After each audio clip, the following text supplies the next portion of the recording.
শান্তি বাহিনী অলরেডি ডুবের মাঝে চলে গেছে। আজ থেকে তাদের প্রস্তুতি ক্যাম্প শুরু চ্যাম্পিয়ন ট্রফির। আপনি কি আশা করতেছেন তাদের কাছ থেকে? প্রত্যেকটি সময় বাংলাদেশ জাতীয় ক্রিকেট দল বলে যায় আমরা চ্যাম্পিয়ন ট্রফির ফাইনাল জিতবো, আমরা এশিয়া কাপের ফাইনাল জিতবো, আমরা বিশ্বকাপের ফাইনাল জিতবো। শেষ অবধি দেখি যে তারা ফাইনালের গোটাও জিততে পারে না। প্রত্যেকটা সময় বাংলাদেশ যখনই বিমানবন্দর চলে যায়, আমরা যারা বাঙালি, যারা ক্রিকেট প্রেমী, তারা বাংলাদেশকে অভ্যর্থনা জানাই, ভালো একটা কিছু আশায় তাদেরকে আমরা ফুলের শুভেচ্ছা জানাই।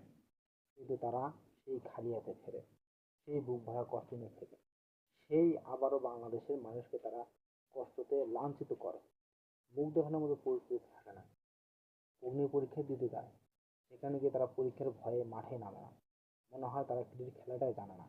এবার কি ব্যাট হারবে বাংলাদেশ জাতীয় ক্রিকেট দলের, নাকি সেই আবারও সেই পুরনো ইতিহাস বাংলাদেশ মনে করে, অতীত মনে করে আবারও ব্যর্থতা নিয়ে ঘুরে আসবে?